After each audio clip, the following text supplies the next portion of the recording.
Hey, it's Debbie Potts, and I'll move my microphone over. I am just going to get on a call and have coffee, virtual coffee, with Lisa Weldman, and we're going to talk about carnivore and the athlete and food addiction and just dive into some big topics that I always love to explore with different people that have succeeded on their health and wellness goals and improving the aging process.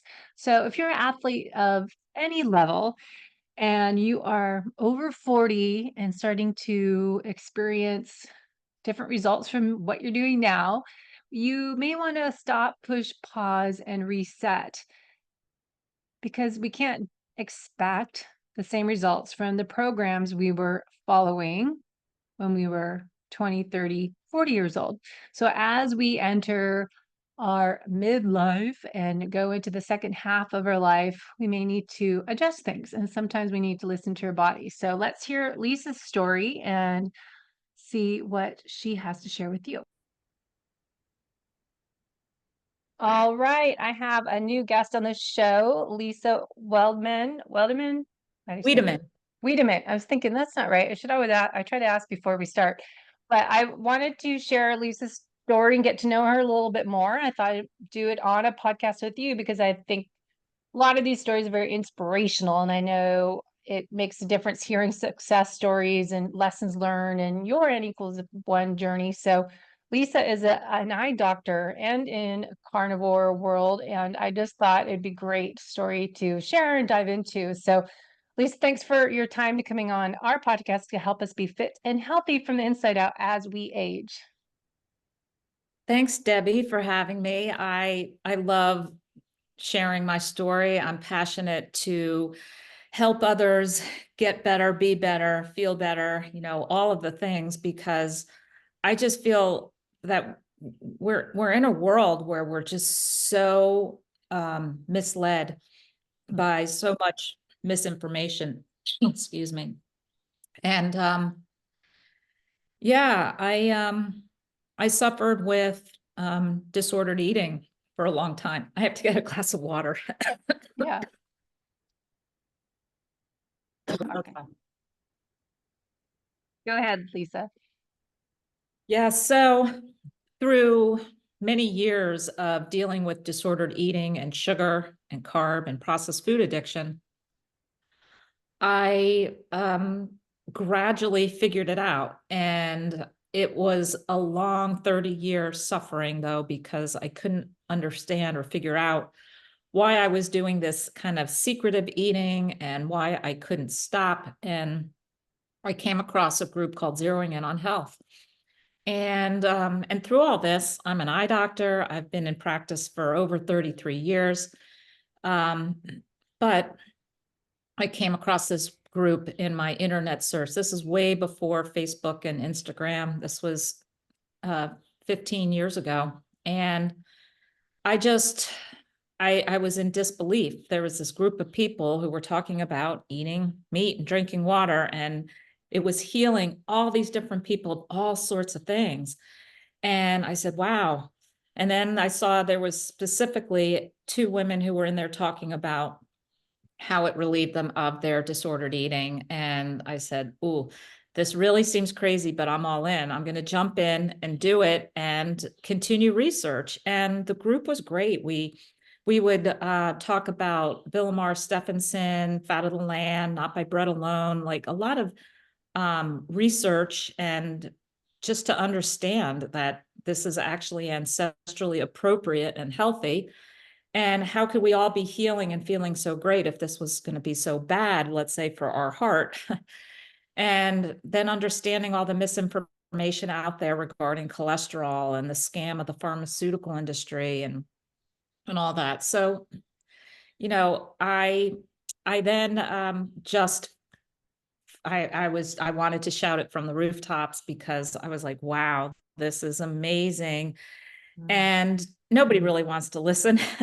Nobody wants to think that that actually could be possibly healthy or help them. But as more and more people have been doing it, it became, Dr. Sean Baker was on Joe Rogan, And then it really started coming out, Michaela Peterson and her father, Jordan Peterson.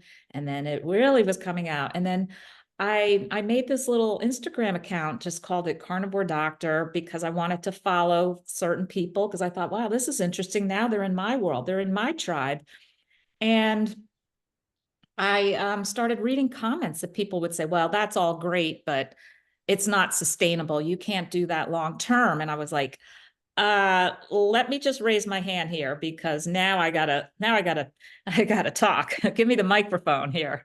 So that's really how it came about for me. And I will tell you also, since I know you have a athletic audience, I, in my entire life, have never been a runner. Always just said, oh God, I don't run. I'm not a runner. I hate running. And somebody challenged me to run a half marathon. So 5 years into eating full on carnivore, and at the age of 49, I guess I was, yeah. I signed up for a half marathon, and I had literally 4 months to train for it, having never been a runner ever. And I did it by myself. I just, Charles Washington, who was in this group, was an avid half marathoner.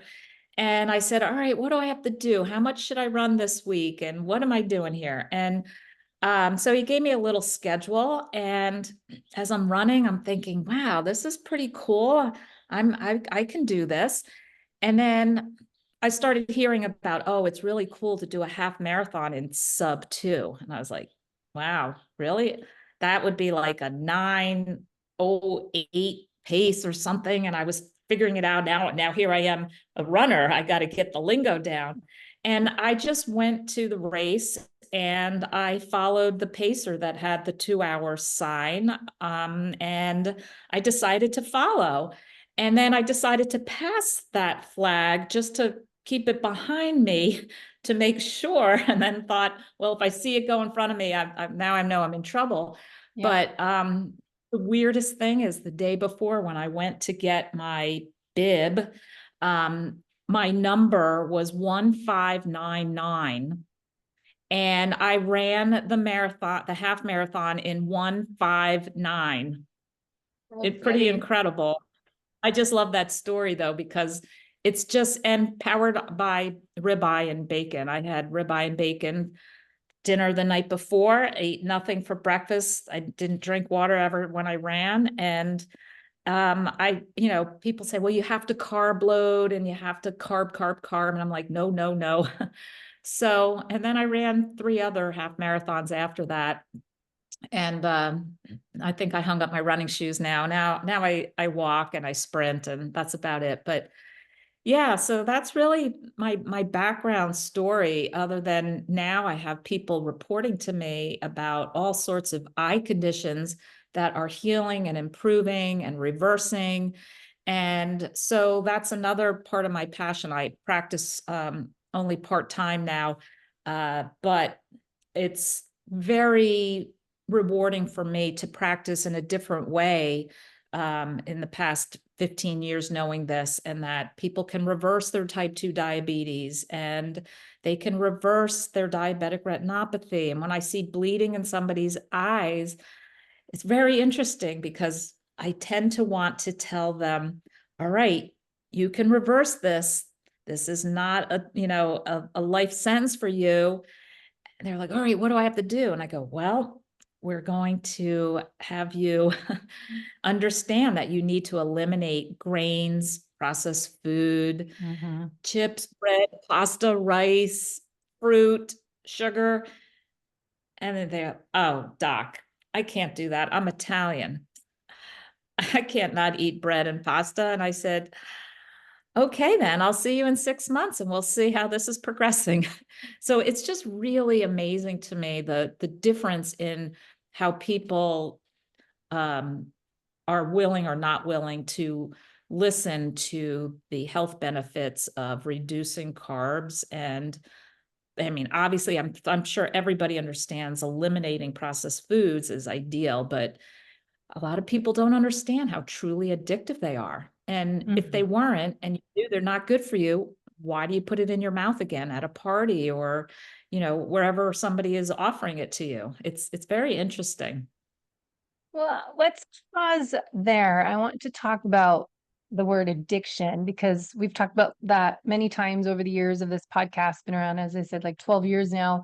That addiction for endurance athletes, a lot of people get, I think, addicted to doing race and then another race because I always say, what are you running from or what are you running to? And I have found over the years as doing this space for 20, 30 years that a lot of athletes are avoiding exercising to avoid something else. And it's often for some people, not everyone, sugar addiction, alcohol, drugs, some other addictive behavior that they switch to addicted to exercise to get that endorphin high, get that feeling. But it's more, looking at the why, what else is going on that creates that addiction. And when they are coming from a food addiction, which exercise is probably better, but with food addiction, you find it more just something else going on or any relationship, as you said, with the sugar and any thoughts on that? Like, why do you find we are addicted to things? Yeah, I have a lot of thoughts on that, Debbie, because I run a membership group called Carb Sober Community, Mm, and which really focuses on that exact aspect of it because I have so many people who say, I can do carnivore for 3 weeks or keto or whatever. I do great. And then I call it the carb ditch. We fall in the carb ditch. And sometimes it takes months or a year to get back out. Sometimes people regain the weight they put on. And this is a serious thing. This is like I was just saying, this is a real physical and chemical and emotional addiction. And so in reference to what you're saying, very interesting to me because I speak often in the group about cross addiction and transfer addiction. And many in the group have either just been, sugar and food problematic, but there's many who were alcoholics that were able to give up the alcohol and go through the program and they're fine. I have some who were also drug addicts, cigarette smokers. And I actually have a couple in the group who I call like their addiction is they run these ultra marathon, they're doing ultras and they're running, 50 miles. And that's exactly what you said. It's just another form of escape of mhm, what are we trying? There's an emotional void. Typically, this is, what I get at is, we're doing things for, let's say the food is for comfort because we've got anxiety, stress, financial issues, family issues. We've got boredom, we've got procrastination, we've got anger. We have so many different emotions that many turn to food for, and mhm, that this way of eating doesn't resolve that part of it. It resolves the physical chemical addiction as far as the opioids that are in dairy, because cheeses and heavy whipping creams definitely addictive. And the dopamine hit that we get from the sugars, whether it's bread or carrots or a candy bar, where this is all part of it. And that's why carnivore or keto, I'm not really dogmatic exactly what people do other than I don't take in any vegetarians or vegans because that's not working for in my program. But it is just so important that people start really uh, looking inward as to the behaviors and being very aware of the cross behavior. When you take that away from somebody, you say, okay, I'm carnivore. This is awesome. I get steaks and ribs and chops. And oh my gosh, I'm doing so great. I love it. I could eat burger every day and la, la, la. Right. Well, next thing you know, they're binge watching Netflix for like 6, 7 hours, and that becomes their escape. Right. Um, you know, I have always looked at the Ironman triathlon type person as another type of addiction, because that's kind of, in my world, in my view of it, crazy amount of, you know, let's say over exercise. Now I know I'm going to get hate comments No, from you, from your audience, not me. but I'm going to say for those people, look inward at what is your balance in life if you're spending 6 hours swimming and running and biking a day, right? Or, you know, there has to be a balance, and you have to understand, if I am doing this activity, whether it's binge eating chips in front of the TV or Fill in running the blank. 10, 12 miles a day. What are we really doing? And that's why this gets really complicated. And I'm going to say, by far, the food and sugar and processed food addiction is one of the most difficult, because it's so widely accepted. And I'm going to say probably the over exercise addiction, because that for many people is a type of binge purge disorder. Like they will Agreed. binge on inappropriate foods and say, well, I'm going to run for 8, 10, Mhm. 12 miles. Okay. That's really, I'm going to say, not much different than a bulimic who throws up the food. Mhm. Okay. Or somebody fasts for 2 days after the binge. Mhm. These are all,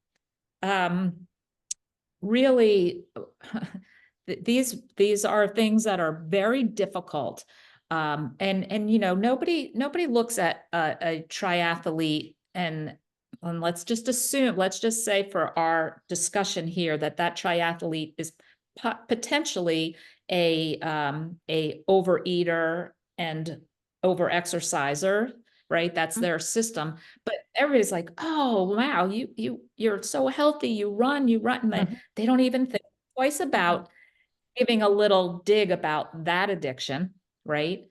And for the food addiction, it's so normalized because everybody around you is eating cake and cookies and pizza, and they're offering it to you. And, you know, everything's about food, the socialization, the holidays, the traditions, and even in just day-to-day life. Where are we going? What are we having? What are you bringing? What are we eating? It's all like so centralized around a substance that some of us are highly addicted to and need to abstain from. And that's what makes it one of the most difficult. And I have talked to people who have come off alcohol, hard drugs, cigarettes, and even caffeine. And I throw that in there because coffee and caffeine is not a health food, and it has detrimental effects on the body, but it's so normalized. Nobody wants to, and everybody says, no, there's studies that show it's good for your blood pressure and it's good for the, it's like, yeah, who's funding those studies? And why are you bathing your microbiome in a pesticide that has 700 other bioactive chemicals in it too? But again, it's so normalized. But all of these addictions, that I have a couple people who have overcome all of those, plus they were a former bulimic, and they said by far the others were easy compared to dealing with the food issue. So that's something to really consider. And it's funny because in all the like AA meetings, from what I hear, there's a whole back bar of coffee and desserts because people have now cross addicted. And then Spices. the old thing, yes, you give up smoking, and what do? People gain 30 pounds because now they're putting something else in their mouth, right? So that's really, and I recently on my YouTube channel interviewed Vera Tarman and Bitten Johnson, and they're both experts in addiction and food and sugar addiction in particular, and very versed on talking about cross addiction to whether it be exercise or TV or shopping or Mhm. gambling, you know, Yeah. process addiction.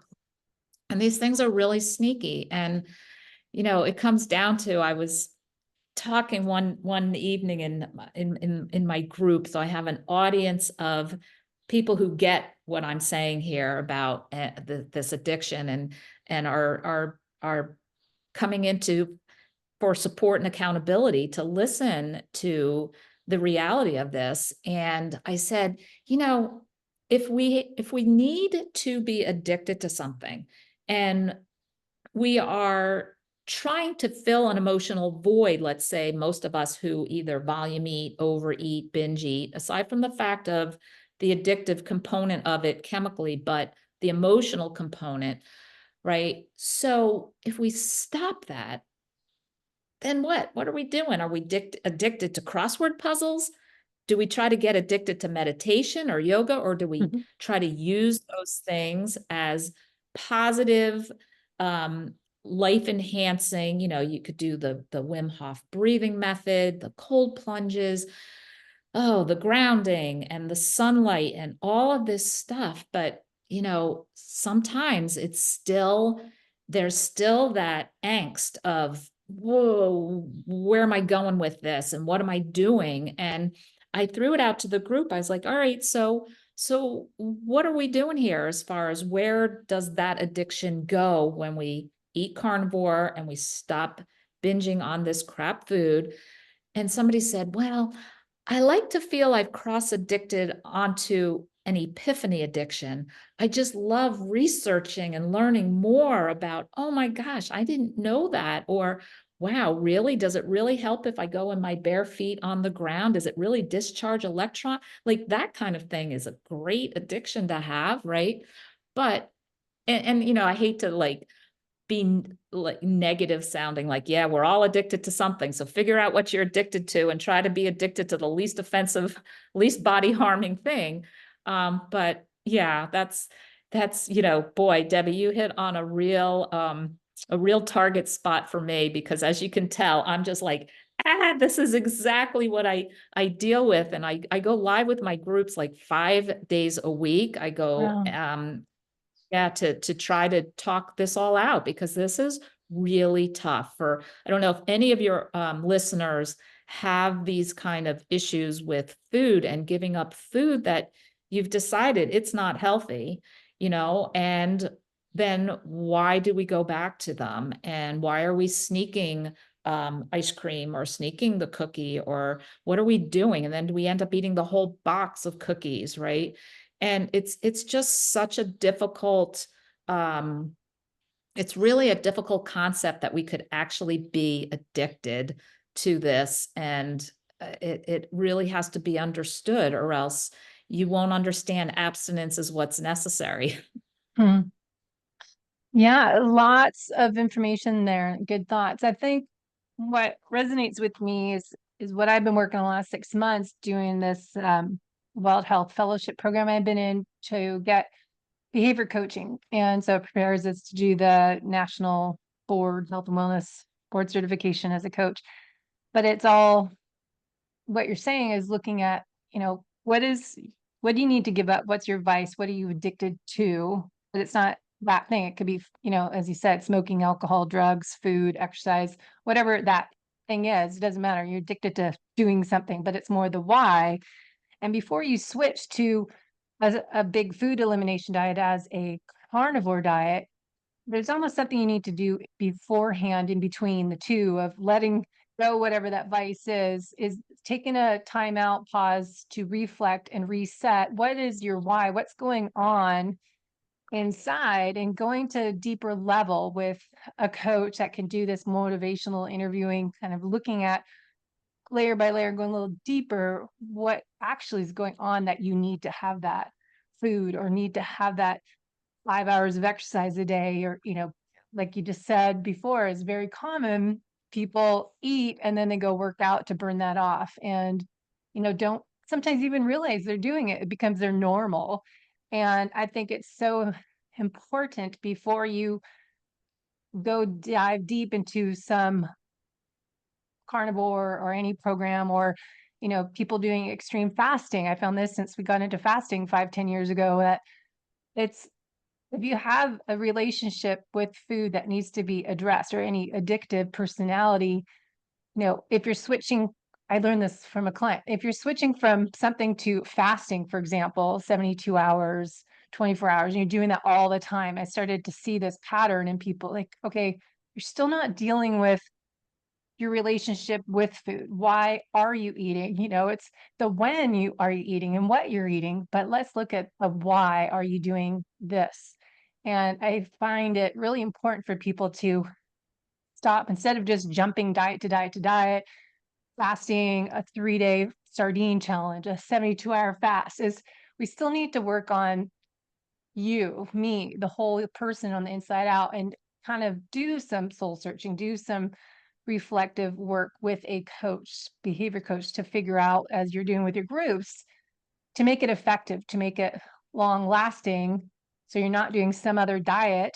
And then I'm going to revert back to my old eating habits and still struggle with that addictive personality with eating foods that I didn't stop and pause and work on me first. Do you find that common with people that you're reaching out with?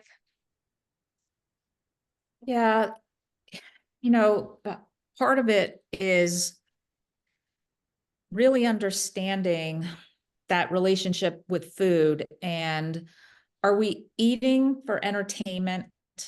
Are we eating for out of emotion, right? Is that's why like that sardine challenge is so wonderful in that it really, especially if you don't really have a love of them, and especially if Not at you're all. really not a fan of them, boy, that really makes you think long and hard of what is my true hunger? What is my body's true hunger signal that I feel is so lost because we have so much easy access to food all the time. And everywhere you go, somebody's snacking, somebody's eating. It's like, it's just all over everywhere all the time. And it really makes you really think about, okay, am I really hungry? Am I sardine Mm-hmm. hungry? If I were doing a sardine challenge right now, would I be opening up a tin? The answer usually is like, nah, not really hungry. I just want to get up and eat some pork rinds Yeah. and dip them in sour cream. Okay. And then that really becomes very enlightening as Mm. to our habits around food. But yeah, um, it's really difficult, this whole relationship with food, because of the issues that we're bringing up, is that it is so normalized. And the when we're talking about this, and I'm not really sure where most of your listeners fall in the spectrum of low carb, keto, ketovore-ish, carnivore-ish, animal-based, carnivore, strict Yeah. carnivore, lion diet. Okay, there's all A sorts of lot. stuff there.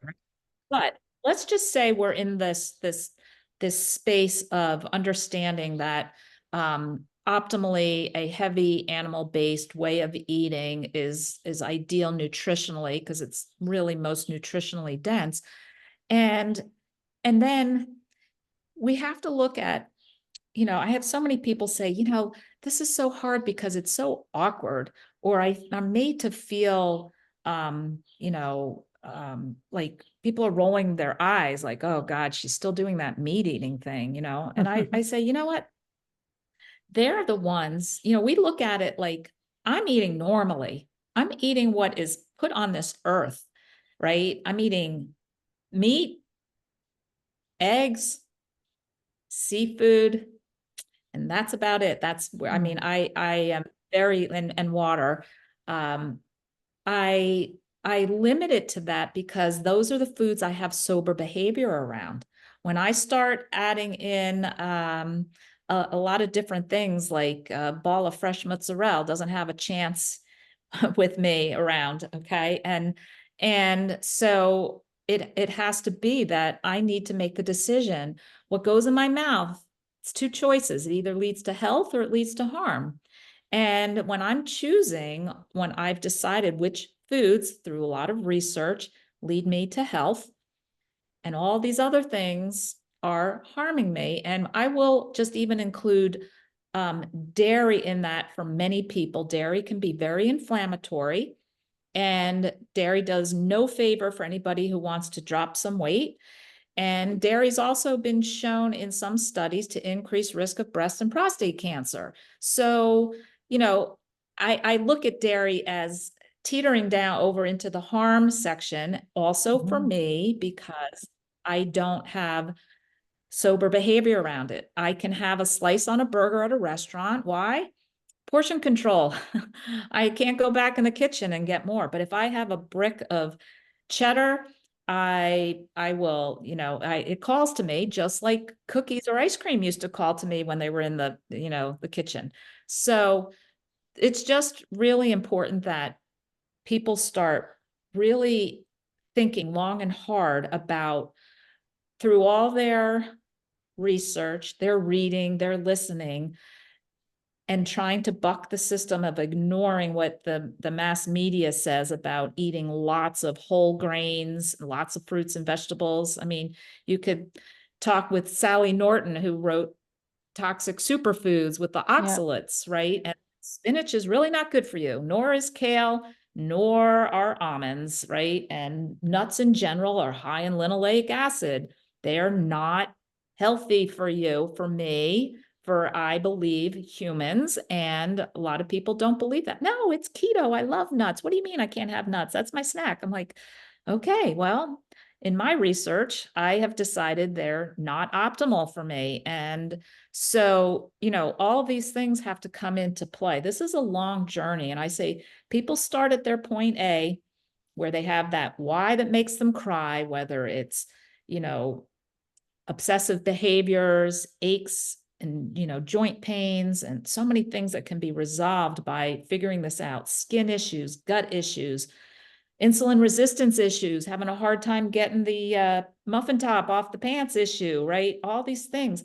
And you're trying to get to point B, which is living a healthy, active life as long as we can, as long as we can be on earth and be and have a good quality of life. That's really our goal. But that path from A to B is not a straight line. And it's a lot of, I try to say, I do different experiences. Like the sardine challenge is quite an experience. And I try to not call them experiments. I try to not say I'm experimenting on myself, but in reality I am. But I say, you know what? I need to experience these different things. I needed to experience fasting to realize I'm not really comfortable doing a lot of fasting. And I love how sardine challenge can be fasting mimicking, and I can get into ketosis. And there's all these different things that on this journey we kind of learn and figure out and try and do. And it's not an easy path. Hmm. Well, you kind of answered, it was interesting about what I was talking about, the why that you're saying is sardine challenge is almost kind of going to your own personal rehab for 3 days to really dive deep into what is my relationship with food when you only can eat sardines, which I don't like at all. But then you kind of go deep, I would think automatically go, okay, how, as you said, how hungry am I? Do I really want to eat that sardine? Am I full? And learning that you can eat as many as you want in 72 hours or whatever you set your the program to. But that is an interesting journey, that is a transformational learning experience. N equals one that you probably do have to a lot of reflection onto food when you have one item to eat, sardines. A lot. Hmm. Yeah. And So I have found with many people, I was going to say many people, including myself, if we transition off the sardine challenge, because obviously nobody's doing that long term, nor do I consider that yeah. healthy to do long term. Obviously, we want beef and lamb and all sorts of different nutrient profile, right? So, segueing off of that, though, I have found that so many people who have disordered relationship with food and eating for emotion and entertainment and all that, or falling in the ditch and binge eating, do really, really well with a more limited menu. And I Mhm. use that term instead of restrictive diet, because people say, Yeah, oh, you can't be so restrictive, right? But, exactly. it would really go down to the lion diet of ruminant meat, salt and water. And you realize even so, ruminant meat basically for me means beef and lamb. I don't, bison, elk, you can include those things, but for the most part, it's beef and lamb. But, you can do oxtail, you can do beef broth, you can do lamb chops, you can do lamb shanks, you can braise it, you can crock pot it, you can grill these things, and you can do flanken ribs. And, there's so much variety that I'm not bored, but limiting myself down to a more limited menu is so freeing for me, coming from a background of they have what's called the buffet effect. The more items that are there, they've done studies, you will eat, they have shown 15% more than somebody who is seated down to a single item. And of course, you're like, ooh, a little of this, a little of that. And then you're looking down the line and you're like, okay, I need to save room on my plate for that. And it's a real thing. So I call this what we call in my group the RMM, the repetitive meal method. And you can do ground beef and eggs for the first meal and a steak for the second meal, and repeat that every single friggin' day. It's beautiful because you eat when you're hungry, you get to eat delicious meals that you've chosen that you like, and it frees you from all the noise of, I'm not trying to not eat pork rinds today, and I'm not putting taco seasoning and melting sharp cheddar on my ground beef, because guess what? Then I want to put a dollop of sour cream because it's all carnivore, it's all animal product. But next thing you know, I'm overeating it because it's delicious and I'm getting seconds. So that's what I'm talking about with limiting and it being so freeing. And it just makes a lot of things easier for a lot of people. And I know but it's, again, it's, the rules are simple, but it's not easy, because you could put that rule upon yourself and say, wow, I do so great with this. I love this.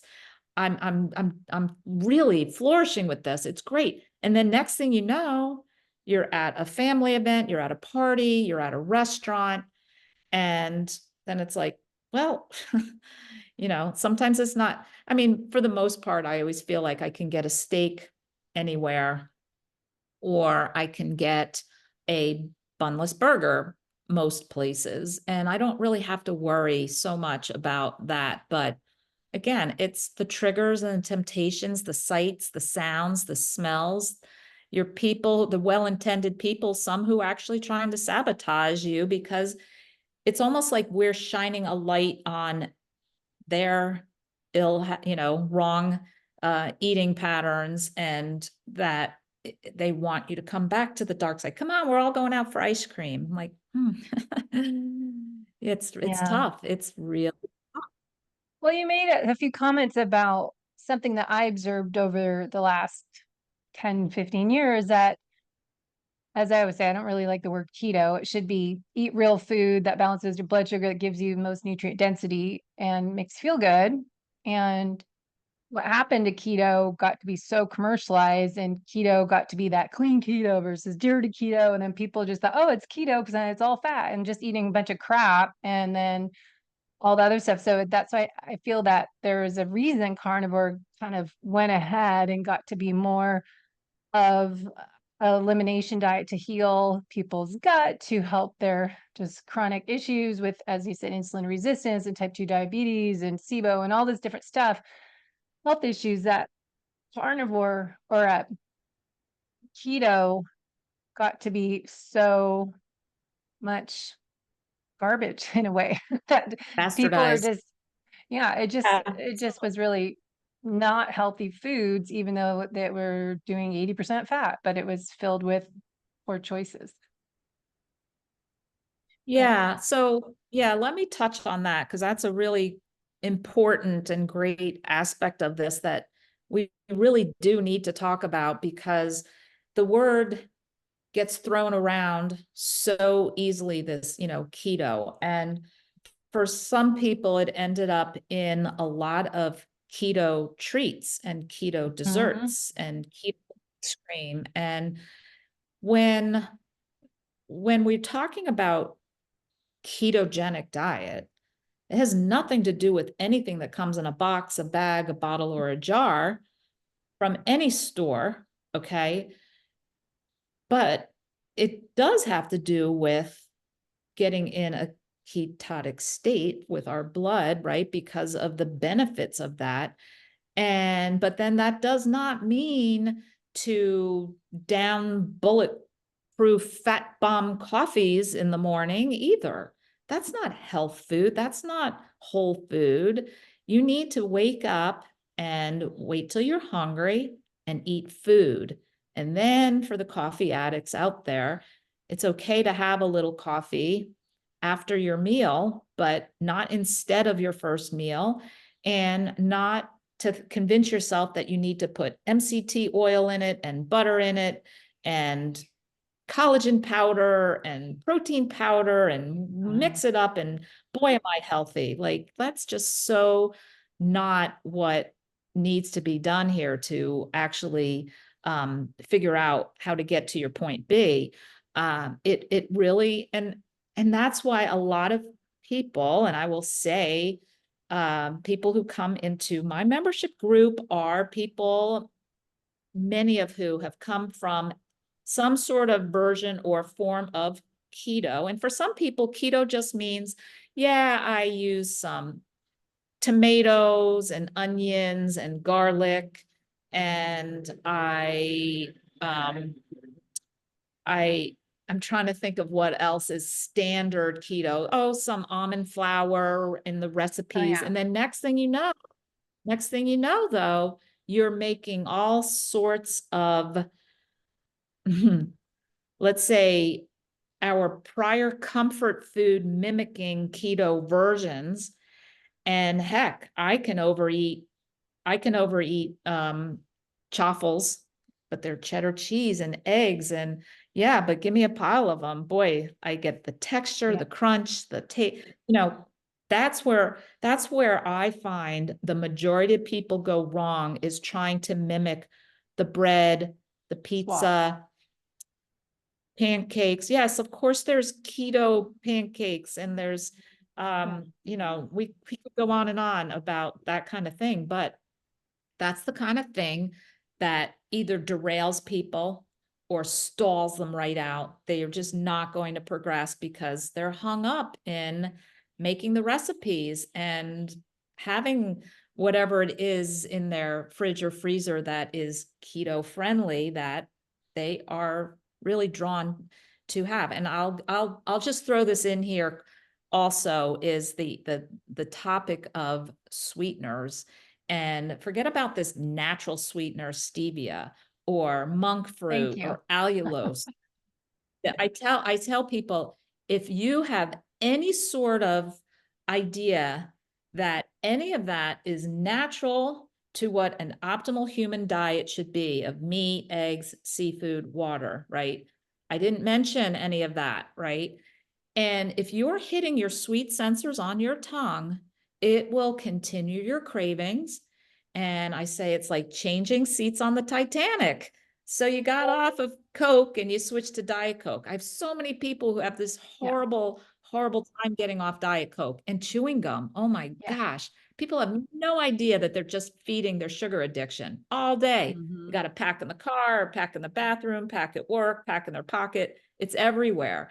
And then people who are trying to do better, be better, and get healthy, and even come into carnivore. Oh, I need my electrolytes. Oh, I want the triple berry flavored electrolyte that is sweetened with stevia. Yep. Oh, people are so insistent. I need my electrolytes every day. That's what I was told. I need to have them for, leg cramps or hydration. I'm like, you know what? I haven't had an electrolyte in 15 years. Okay. Mm. I'm 59. Oh gosh, it's hard to believe I'm knocking on 60's door here, but yeah, I've not had a single electrolyte, and I'm here to live to tell about it. I don't have scurvy. I haven't had a speck of fiber in 15 years, and that's a big myth too. There's a whole book called Fiber Menace that people can read about why we don't need a single little tiny bit of fiber. And so all of these things are just, again, um, and maybe this will be great if any of your listeners listening to this will say, wow, I've had an epiphany today. I'm learning a lot. Like, this is really pretty interesting, to be able to think about what I'm saying and pull it into realizing in their own life what they are potentially doing and what they're potentially having trouble with, and what is going to potentially notch them up to the next level, getting closer to their point B. And trust me, it doesn't come from stevia sweetened goop, whatever it is that all these recipes are out there. I mean, you can make chocolate pudding that's Yeah. keto, right? All Yeah. this stuff. And it's crazy.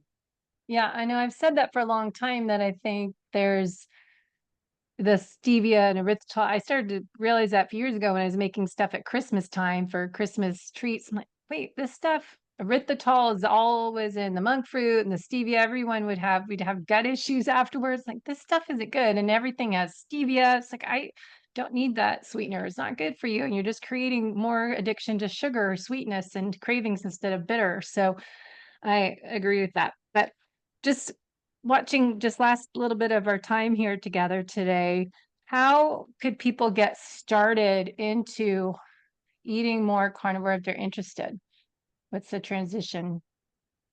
Yeah, for the first step is just really writing down, what is your why? I want to live long and play with my grandkids and be able to get down on the floor and go to the playground with them and run.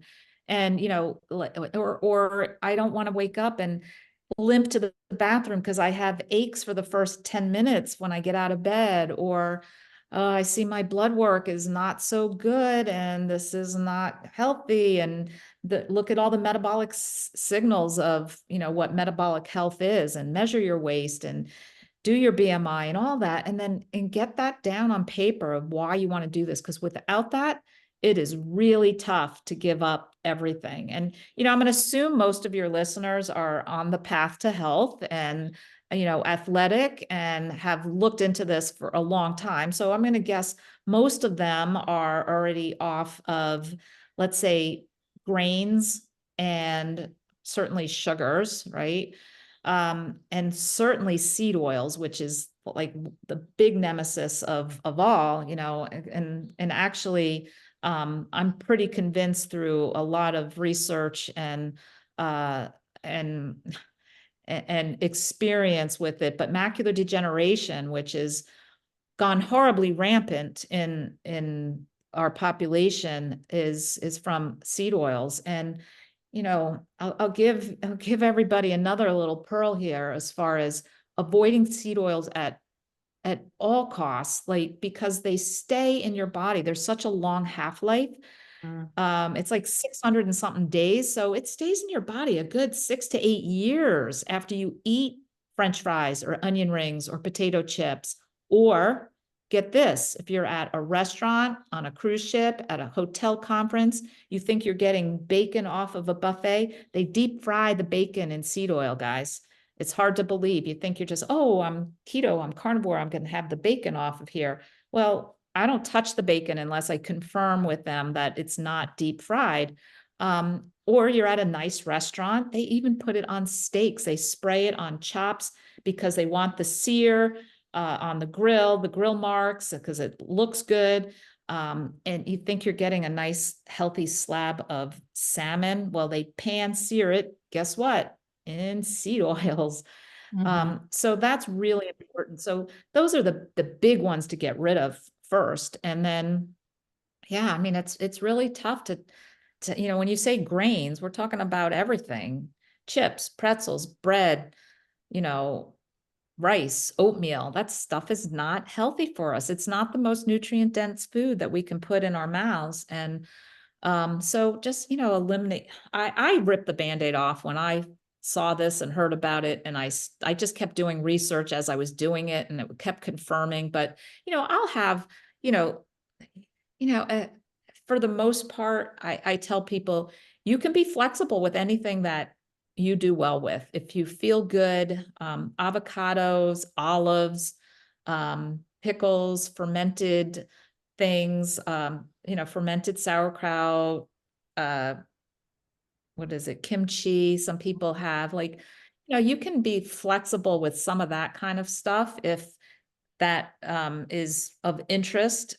But, just eliminating the everything that you are learning that is not healthy for us. And vegetables do me no service because of, most of them are that the nutrients in them are really not that bioavailable. And they are actually detrimental to many people. And you go in and watch how many people actually heal when they finally drop that last bit of vegetable. It's pretty astounding. And I'll just throw in here before we end, because this is another thing that I think is astounding, is how many people have reported the absolute improvement of depression and anxiety and mental fog. And I think I think we all have to think long and hard about this, especially with Alzheimer's and dementia around the corner for this aging population. You're in your 40s and 50s. We got to think about this and to understand if there are people out there totally reversing severe depression and anxiety and suicide and bipolar issues. Like, I mean, I could go on and on with what I've, learned from anecdotes and testimonials. If it's curing people of that, then what is the food that potentially these people were eating? And for many of them, like I said, it's that last bit of vegetables that they're eliminating that is actually, been the critical point. And there's books written on this now, and it's just amazing. And it's this grassroots effort of, your podcast and mine and what I'm doing, and everybody out here who's just trying to spread the word of, this is what's healthy. And I hate to knock on vegetarians and vegans, but I have seen enough, and I just realized there is just no way that that's an optimal human diet. So there's that. Mhm. I know. Well, we could talk so much longer, but I know we're out of time. What would you want to say to people to learn more with you, or where do you want to send them? Yeah. So my YouTube channel, I just, like I'm doing here, I go live every week, and I just try to talk about a lot of different topics. Yeah. I also host carnivore beach retreats, and I'm actually, I don't know if we can see, I am on Oh, the ocean. oh, look at Oh, that. there we go. And I host small groups that come, and I do cooking demos. We walk on the beach. We talk about grounding and sunlight and living a healthy life. So I host one a month every month throughout from June through October. And yeah, other than that, my membership group called Carb Sober Freedom Community, and there's so much information in there that people can access. There's 100 prior recordings of our group meetings, and it's about community and support because, like I said, this is a tough one. If any of you out there listening have had this perpetual problem of yo-yo dieting or back and forth behavior with being good and then what I call falling in the ditch, it's really important to get a support group around you. So that's why I do it. That's why I spend the time hosting it, because it was the group that I found 15 years ago that really was the ticket for me to come out of my food issues. Amazing work. Well, thank you for what you're doing and helping others, and keep it up. And I'll put all the links in the show notes. So thank you so much for your time. Great. Thanks for having me, Debbie.